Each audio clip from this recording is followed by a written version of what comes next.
Salim vous l'a dit, donc je suis Lotfi Hadjadj, j'ai publié un livre tout récemment aux éditions Fiat Lux, donc Les ennemis de l'humanité. Il est paru il y a quelques semaines, hein, c'est tout récent, c'est le 11 septembre qu'il est sorti. Donc je suis très heureux d'être parmi vous. J'aimerais remercier bien sûr Salim de m'avoir publié et invité.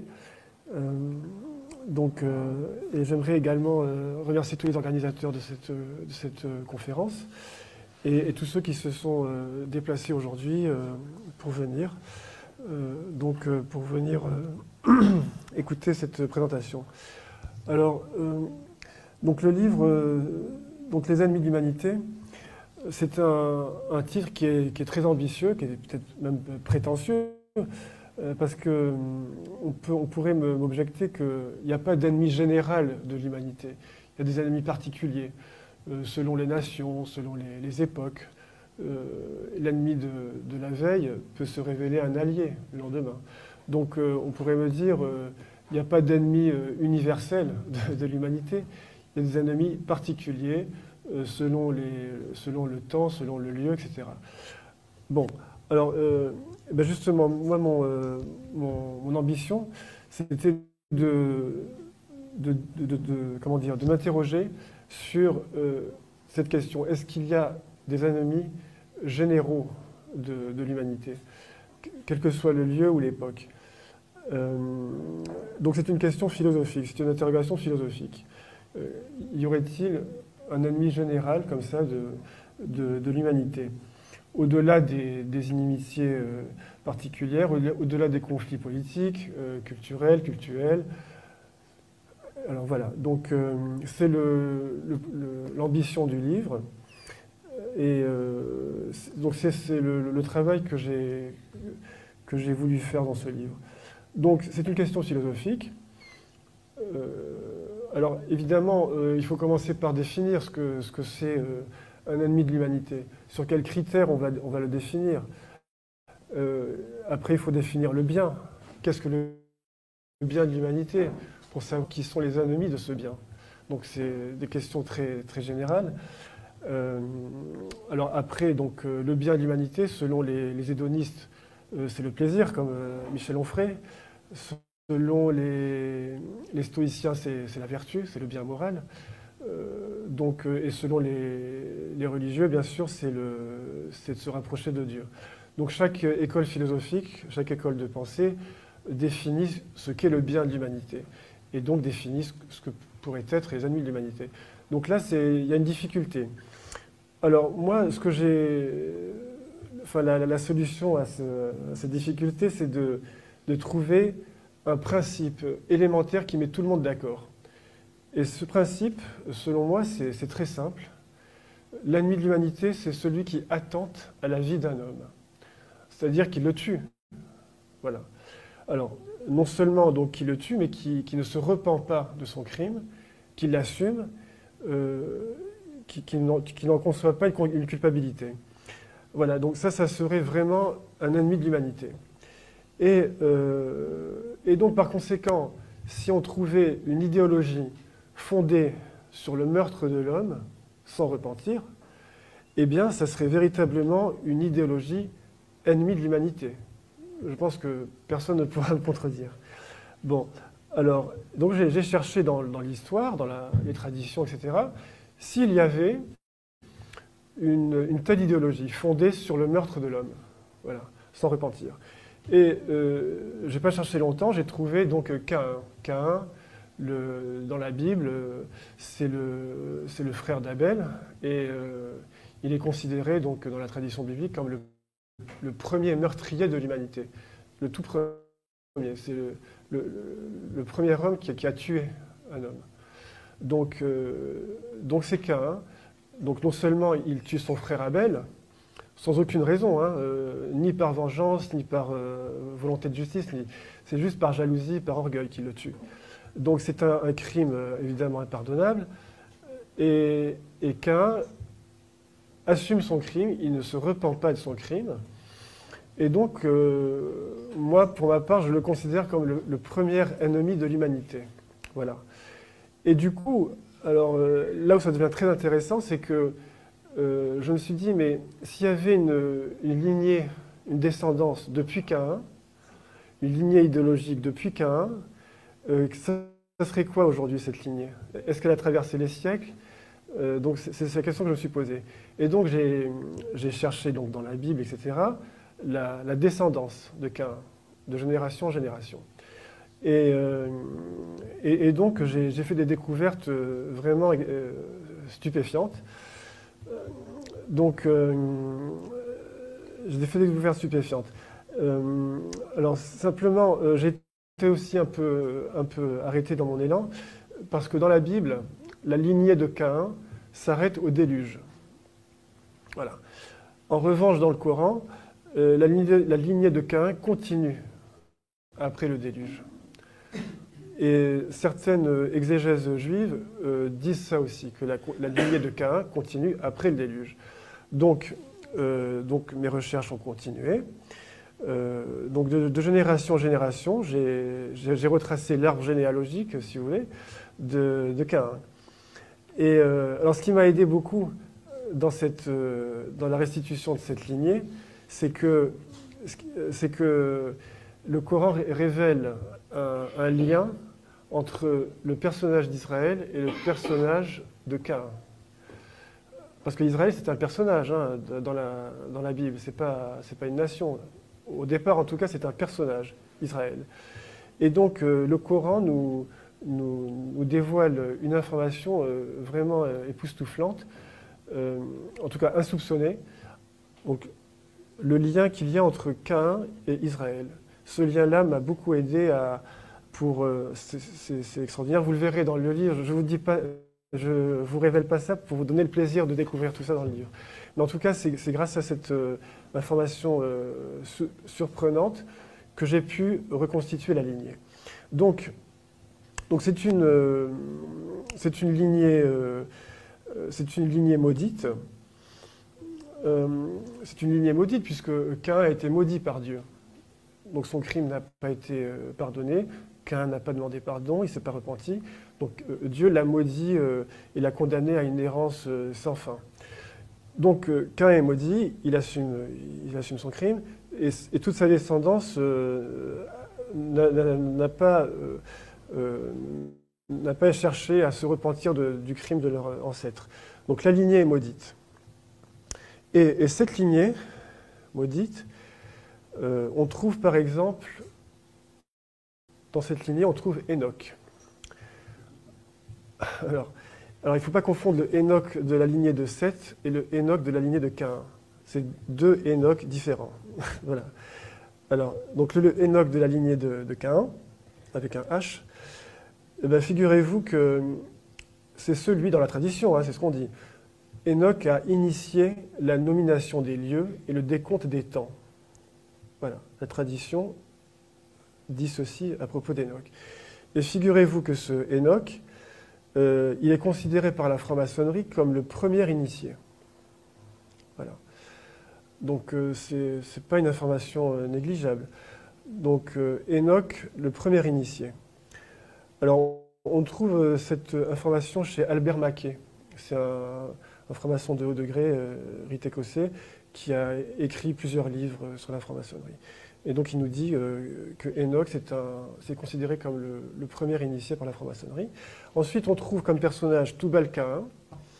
Alors Tubal-Caïn, c'est la 3e ou 4e génération après Caïn. Alors lui aussi, Albert Mackay nous dit que le nom de Tubal-Caïn est utilisé dans des rituels maçonniques. Bon, alors je continue les générations, siècle après siècle. Et alors là, je trouve un personnage vraiment extraordinaire. C'est le roi Nemrod. Là, j'invente rien, tout ça est vérifiable. Tout ça est vérifiable. Hein, vous pouvez parfaitement le vérifier dans la Genèse, le premier livre de la Bible.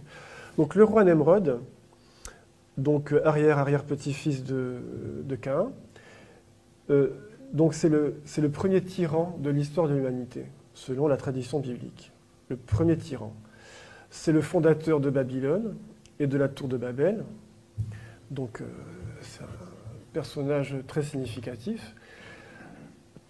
Et ce roi Nemrod, les livres sur la franc-maçonnerie nous révèlent qu'il est un personnage majeur de la franc-maçonnerie. Donc ça fait beaucoup de références déjà à la franc-maçonnerie.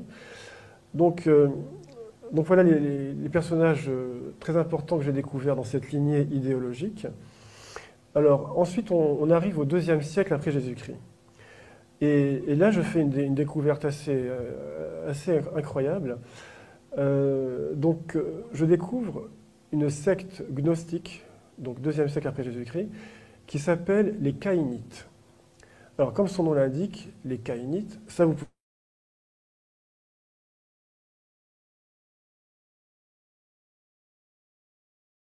Des personnes, donc c'est dans le Moyen-Orient que ça se situe, donc une secte qui adorait Caïn, comme son nom l'indique, Caïnites, les adorateurs de Caïn.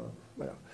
Ils adoraient Caïn, tout simplement, et ils voulaient réhabiliter, alors non seulement Caïn, mais ils voulaient réhabiliter également tous ceux que l'Ancien Testament avait condamnés. C'est-à-dire, donc Caïn,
réhabilité donc ces personnes.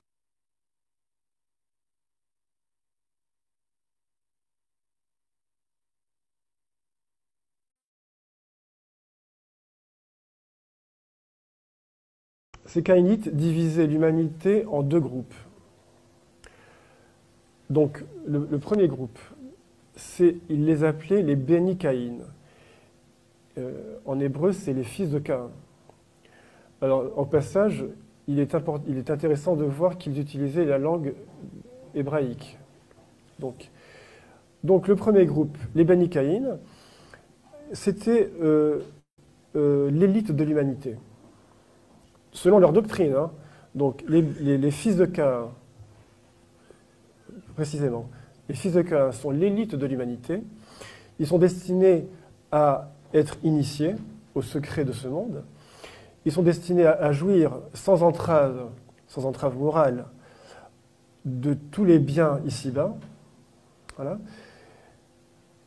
Voilà. Donc ça, c'est le premier groupe. Et le deuxième groupe, donc le reste de l'humanité, ce sont les prisonniers de la morale religieuse, les esclaves de la morale religieuse, dans leur logique à eux. Hein. Voilà. Et donc, ils sont esclaves de la morale, et ils sont esclaves surtout du premier groupe, voilà, qui, eux, n'ont aucune barrière morale pour tout. Pour les mœurs, pour la politique, pour la connaissance, etc. Et donc voilà comment les Caïnites divisaient l'humanité.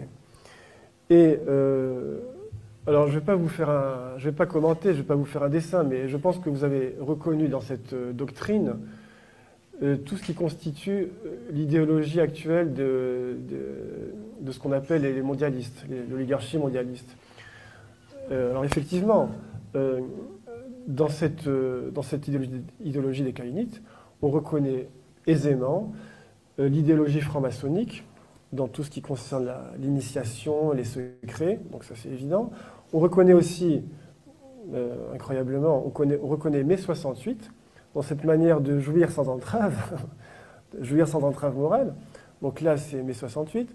Et on reconnaît évidemment le lobby gay dans leur réhabilitation des sodomites. Donc on reconnaît tout ça finalement hein, dans la doctrine des caïnites. C'est quand même extraordinaire. Hein. Donc vous avez quasiment toute l'idéologie des mondialistes, vous la retrouvez dans l'idéologie des caïnites. Voilà. Alors on reconnaît cette nouvelle idéologie du nouvel ordre mondial. Donc on reconnaît la majorité des masses laborieuses, hein, et puis les esclaves, la majorité, et puis l'oligarchie. Voilà. C'est exactement la même doctrine. Donc une oligarchie ultra minoritaire et tout le reste de l'humanité qui est esclave de cette minorité, l'élite, entre guillemets. Alors, donc c'est quand même très, très surprenant une secte obscure du IIe siècle après Jésus-Christ qui, comment dire, 2000 ans avant notre ère, avait déjà cette idéologie qui fait fureur aujourd'hui. Donc qui fait fureur, j'entends fureur au sens précis, quoi. Et donc voilà jusqu'où m'ont mené mes recherches. Mais je ne me suis pas arrêté là, bien sûr. J'ai voulu, puisque la franc-maçonnerie est très liée à cette secte des caïnites, j'ai voulu en savoir plus sur la franc-maçonnerie. Donc, assez rapidement, je me suis dirigé vers la Kabbale juive, puisque un franc-maçon qui est très célèbre, qui s'appelle Albert Pike, donc lui aussi, Haut Degré, Rite écossais, et de nombreux livres là-dessus. Et bien, Albert Pike nous dit très simplement que le fond idéologique secret de la franc-maçonnerie, c'est la Kabbale juive.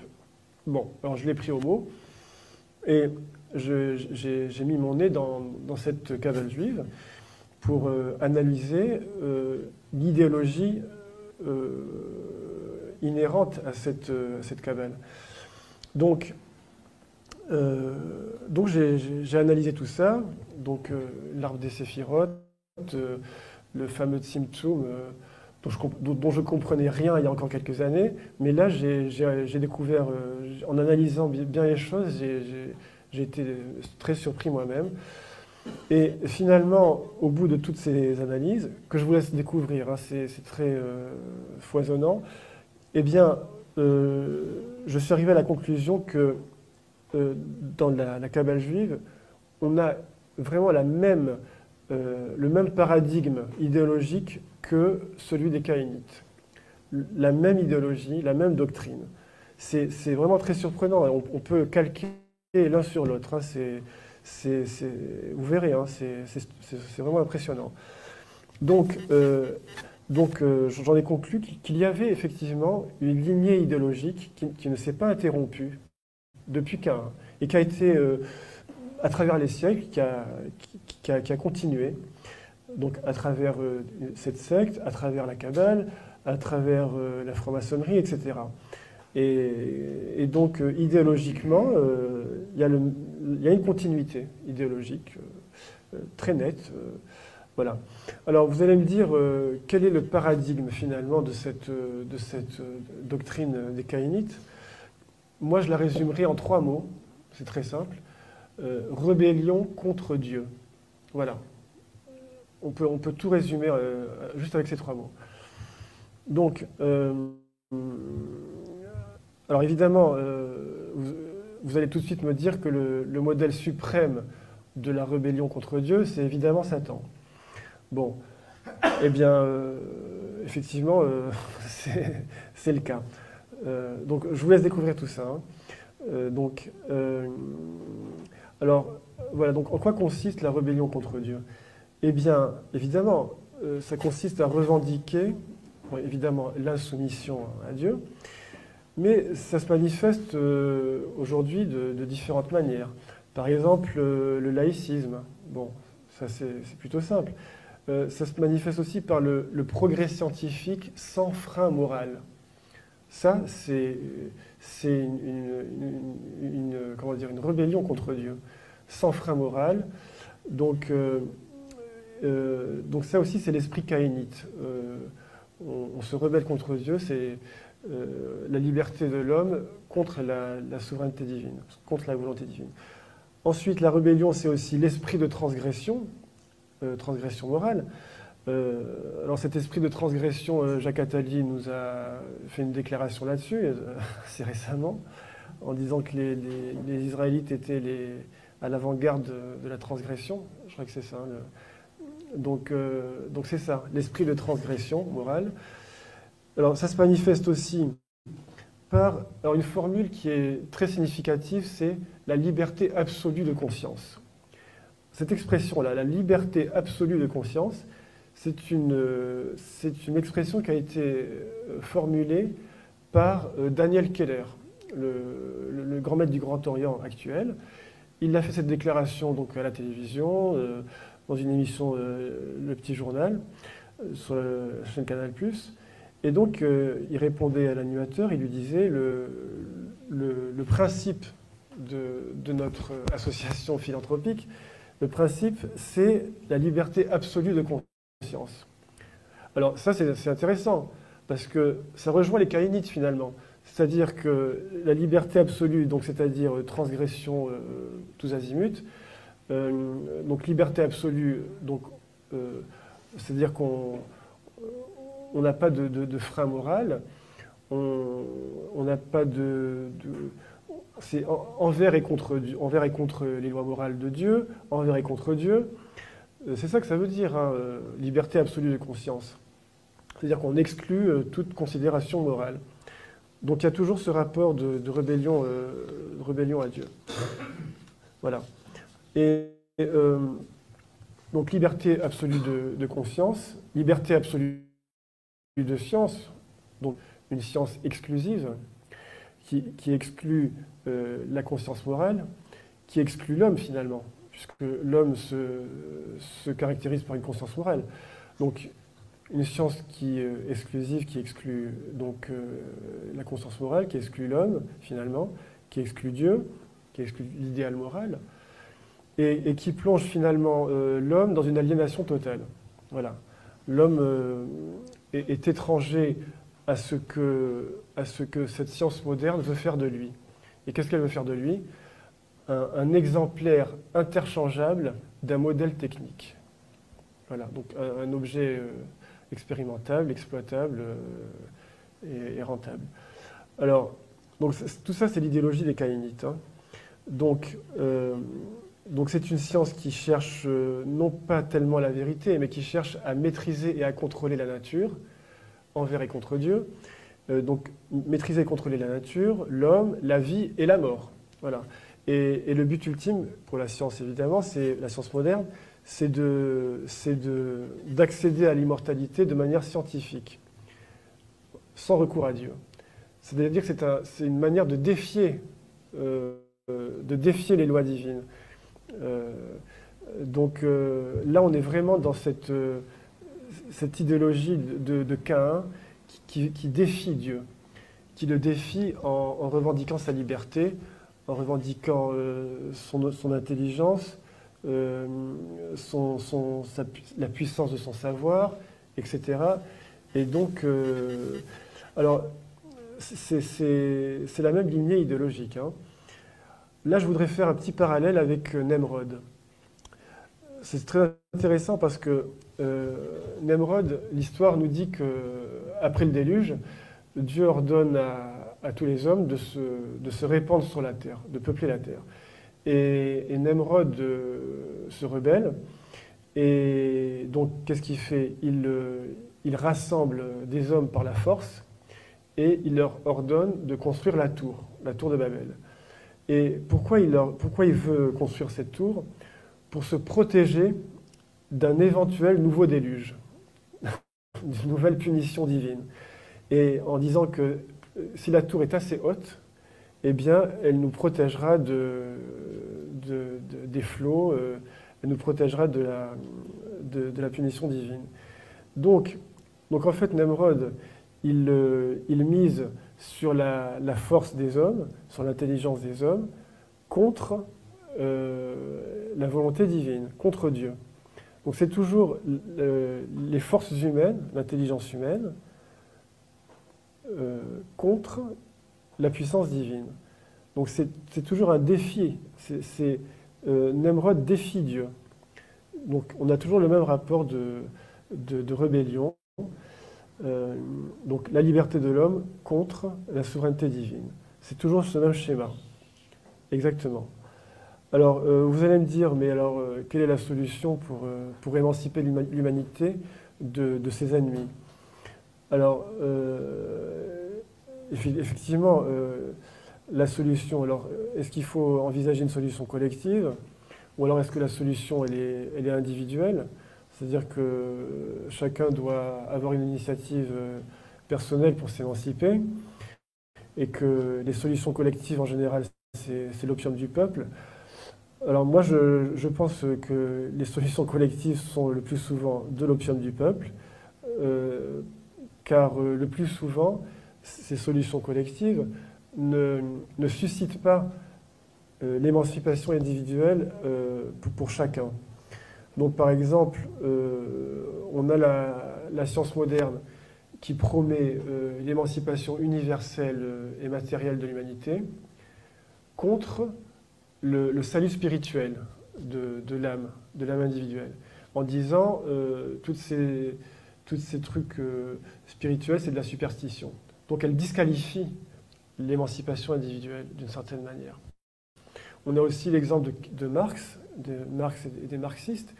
Alors eux aussi, ils promettaient scientifiquement une émancipation collective de l'humanité. Et quand il y avait un individu qui essayait de s'émanciper de manière personnelle, on le qualifiait de bourgeois. Voilà, c'est typique des marxistes. Donc l'émancipation doit être collective et jamais individuelle. Alors moi je pense que ces solutions collectives sont un opium du peuple. Et je pense que l'émancipation ne peut être qu'individuelle. Personne ne peut nous émanciper à notre place, ni l'État, ni la collectivité, ni la communauté.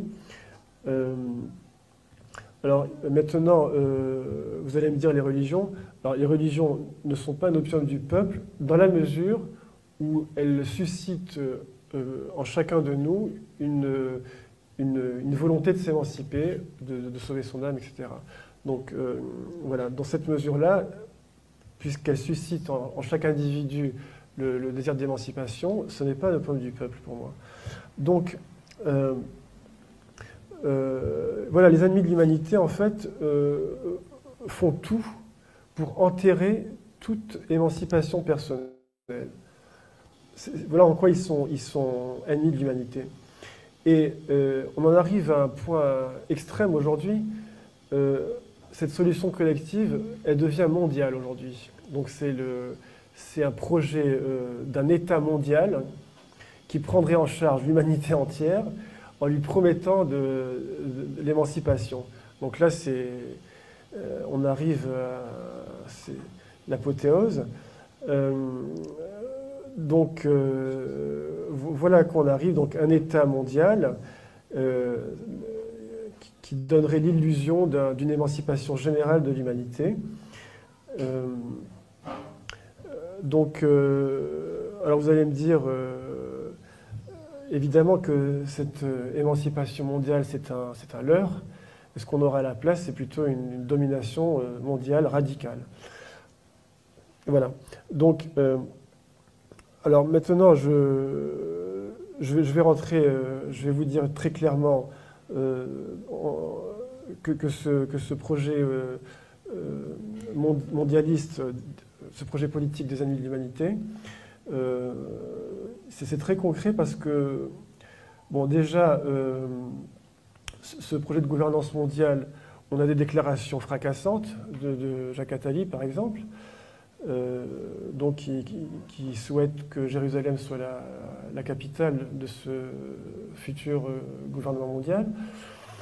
Mais pas seulement Jacques Attali, on trouve aussi dans l'Ancien Testament des passages qui révèlent explicitement le projet politique de ce nouvel ordre mondial. Donc, je me permets quand même au passage de préciser qu'il y a un grand penseur juif, un grand philosophe qui s'appelle Spinoza, qui a écrit un livre, Traité théologico-politique, et dans ce livre, il démontre très rigoureusement que l'Ancien Testament a été falsifié.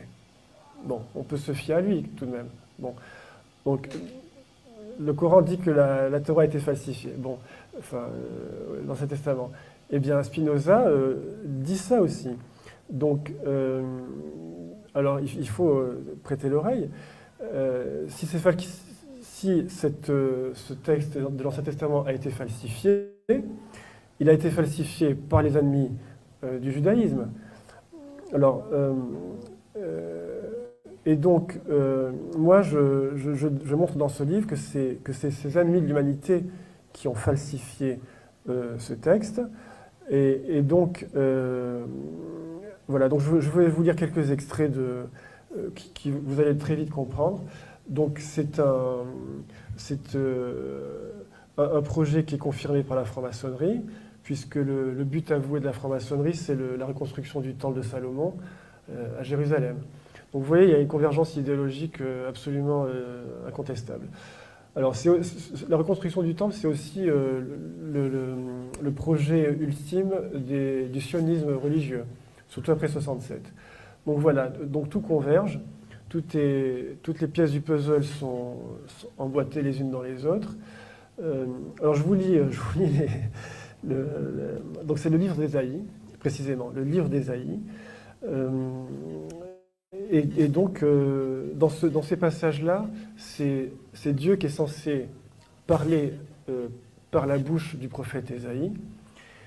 Et donc, voici ce que dit Ésaïe au peuple d'Israël à Jérusalem. Alors, chapitre 61 du livre d'Ésaïe, versets 5 et 6. « Des étrangers seront là et feront paître vos troupeaux. Des fils de l'étranger seront vos laboureurs et vos vignerons. » Donc, ça veut dire qu'on sera leurs esclaves. Ensuite, vous mangerez les richesses des nations et vous vous glorifierez de leur gloire. Donc, je n'ai pas besoin de commenter. Vous mangerez les richesses des nations et vous vous glorifierez de leur gloire. C'est un texte sacré, ça. C'est pas le Canard enchaîné, ça. C'est un texte sacré.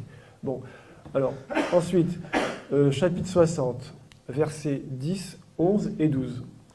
Les fils de l'étranger rebâtiront tes murs, et leurs rois seront tes serviteurs. Donc, c'est-à-dire que les nations seront les esclaves, hein, et les chefs de ces nations seront des laquais, comme ce qu'on peut voir aujourd'hui. Voilà. Alors, ensuite, tes portes seront toujours ouvertes, elles ne seront fermées ni jour ni nuit, afin de laisser entrer chez toi les trésors des nations. Donc ça, c'est quoi? C'est la machine économico-financière qui tourne en permanence.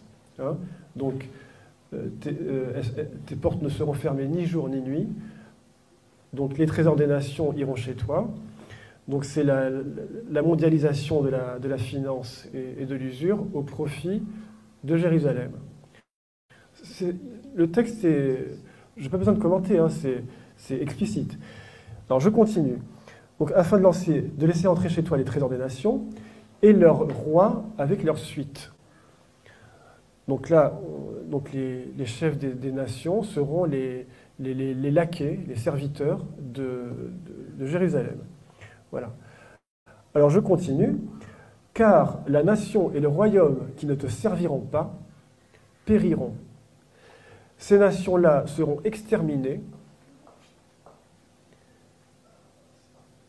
Alors, donc, c'est ce qui s'est passé avec l'Irak, avec la Libye, la Syrie, et peut-être bientôt la Russie et l'Iran.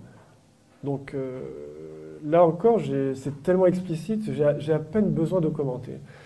Donc, je répète, hein, les nations qui ne te serviront pas périront et seront exterminées. Donc c'est un texte sacré, hein. Les religieux juifs, ça a de la valeur pour eux, c'est sacré ce texte. C'est leur apocalypse à eux. Voilà. Et donc, je continue. Donc ça c'était l'objectif politique, hein. Alors maintenant, je vais indiquer rapidement par quels moyens il compte arriver à ces objectifs politiques. Et là encore, c'est écrit en toutes lettres dans l'Ancien Testament. Alors, c'est très très précis, c'est Deutéronome, chapitre 28, versets 12 et 13. L'Éternel fera de toi la... Donc là, c'est Dieu qui s'adresse à... Enfin, c'est Moïse, par la bouche de Moïse, Dieu par la bouche de Moïse s'adresse au peuple d'Israël. L'Éternel fera de toi la tête et non la queue. Tu seras toujours en haut et tu ne seras jamais en bas. Tu prêteras à beaucoup de nations et tu n'emprunteras point. Donc, ça veut dire que... donc, quand il dit tu prêteras, c'est de l'argent, il parle d'argent là. Donc, tu prêteras à beaucoup de nations. Donc, avec l'usure, tu endetteras toutes les nations du monde. Et par contre, tu n'emprunteras point. Tu ne pratiqueras pas l'usure avec tes propres religionnaires. Alors, chapitre... Donc ça, c'est le moyen d'y arriver, par l'usure et par la dette. Chapitre 23, toujours du Deutéronome, versets 19 et 20. Tu n'exigeras de ton frère aucun intérêt, ni pour argent, ni pour vivre, ni pour rien de ce qui se prête à intérêt. Tu pourras tirer un intérêt de l'étranger, mais tu n'en tireras point de ton frère, afin que l'Éternel, ton Dieu, te bénisse dans tout ce que tu entreprendras au pays dont tu vas entrer en possession. Donc là, c'est archi clair. Dieu bénit l'usure. Voilà, c'est pour les autres. Voilà. Donc entre eux, il est hors de question de pratiquer l'usure. Mais avec les autres, c'est Dieu lui-même qui bénit l'usure, qui bénit l'endettement, qui bénit tout ça. Voilà. Alors, donc là, on est bien obligé de constater que leur culte, c'est bien le veau d'or, là. C'est pas contestable. Donc leur culte, c'est le veau d'or. Et qui peut bien bénir le veau d'or? Parce que l'usure est bénie dans ce texte du Deutéronome. Très, très concrètement, l'endettement est béni. Alors qui peut bien bénir le veau d'or? Bon. Si ce n'est pas Satan, c'est qui?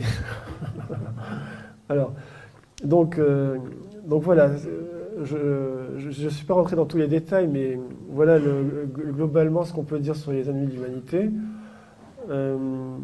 C'est les ennemis de l'humanité, mais il faut quand même préciser que c'est les ennemis du judaïsme et que c'est les ennemis des juifs au sens religieux.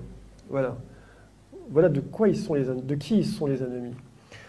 Alors, donc vous allez me dire, la situation est grave. Alors, je pense que cette mouvance ennemie est aveuglée est aveuglée dans leur folie, et ils iront jusqu'à l'Apocalypse dans leur aveuglement. Je le crains. Et alors, il n'y a pas 36, il n'y a pas d'alternative. Donc, on pourrait envisager une réconciliation avec ces ennemis de l'humanité. Bon, c'est comme ça une hypothèse extrême, mais vous êtes bien d'accord avec moi qu'on ne peut pas se réconcilier avec Satan. Alors, il reste donc à renforcer notre lien, parce que là, finalement, ces ennemis de l'humanité nous entraînent dans un combat spirituel, très précisément, en voulant faire Jérusalem capitale du monde, reconstruire le temple de Salomon, etc. Là, ils entrent dans une guerre spirituelle, très précisément. Donc le combat ne peut être que spirituel désormais. Et donc voilà, la seule issue, c'est de renforcer notre lien avec Dieu à travers tous nos combats, car le salut ne peut venir que de lui. Merci.